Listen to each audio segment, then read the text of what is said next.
Kasus korupsi di Indonesia bak mata rantai yang tak ada habisnya.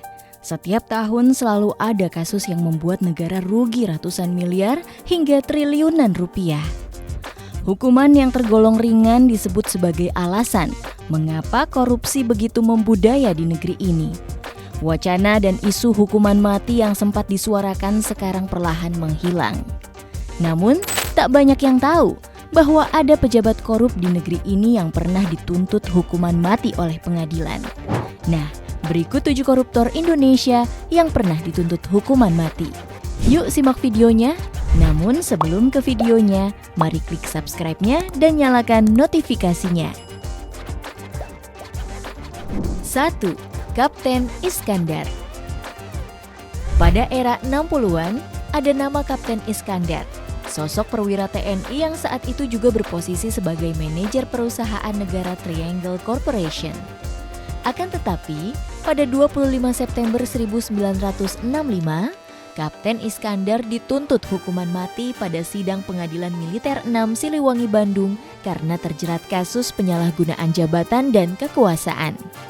Ia terbukti melakukan penjualan kopra dan minyak di atas harga normal yang membuat negara rugi 6 miliar rupiah, serta menggelapkan tekstil dan benang tenun senilai 1 miliar rupiah.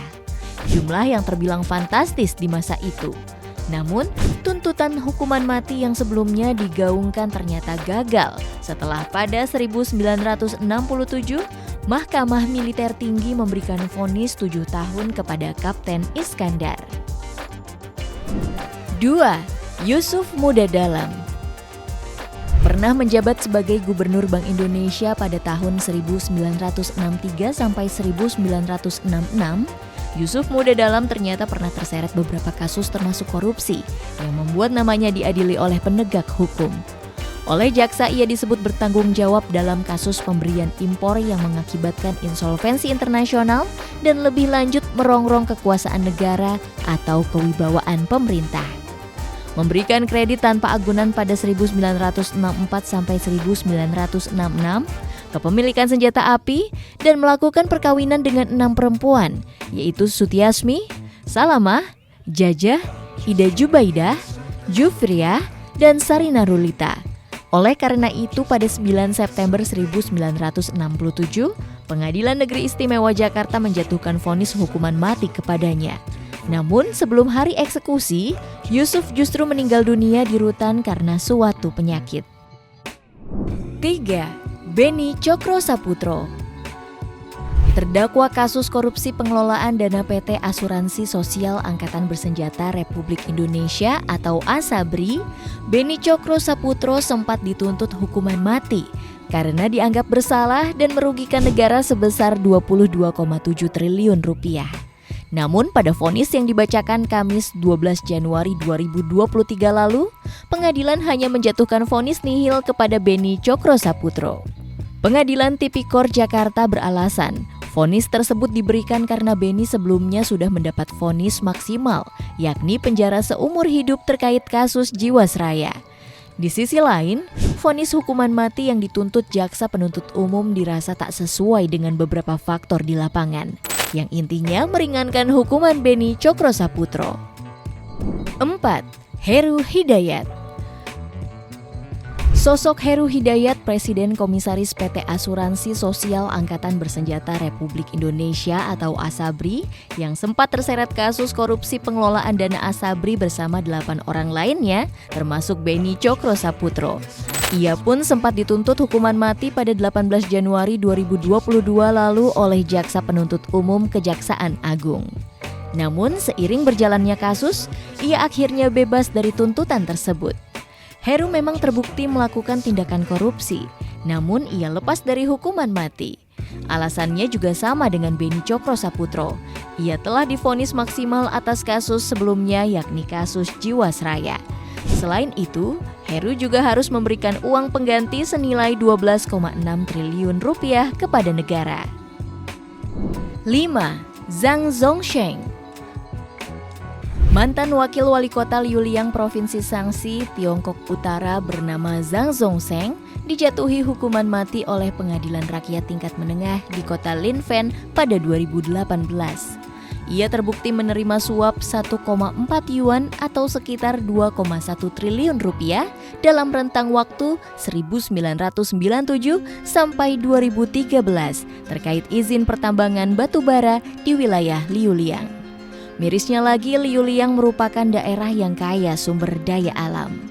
Namun tak sebanding dengan tingkat kemiskinan di wilayah ini, 1.346 desa dan 480.000 penduduk di Liuliang berada di bawah garis kemiskinan.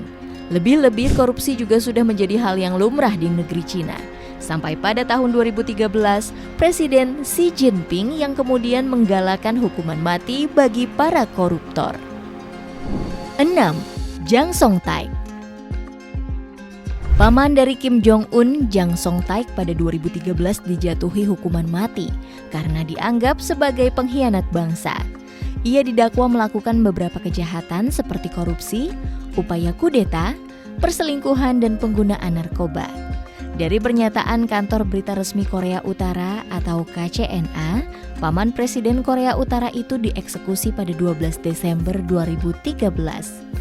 Ada dua versi tentang kematiannya. Media terkenal Australia Sydney Morning Herald atau SMH menyebut Jang Song-taek ditembak hingga mati.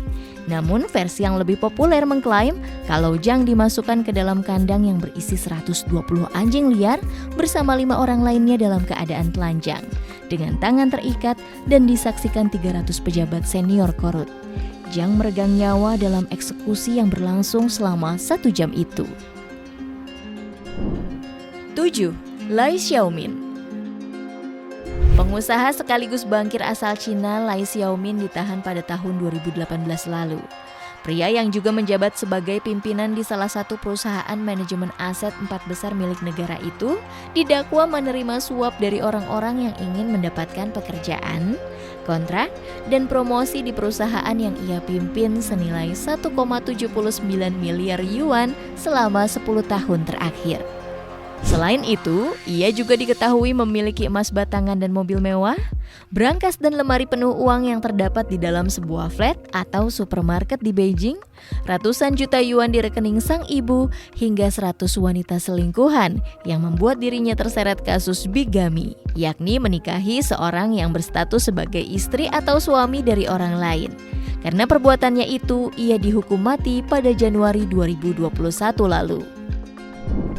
Hukuman mati bagi koruptor yang dilakukan di luar negeri menjadi tamparan keras bagi Indonesia yang saat ini masih belum berani menerapkan kebijakan tersebut. Setidaknya, hukuman mati bisa menimbulkan efek jera dan membuat pejabat lain berpikir ratusan kali untuk melakukan hal serupa. Kira-kira setujukah kalian jika hukuman mati diterapkan bagi koruptor Indonesia? Jangan lupa tulis di kolom komentar, and see you next video. Bye-bye!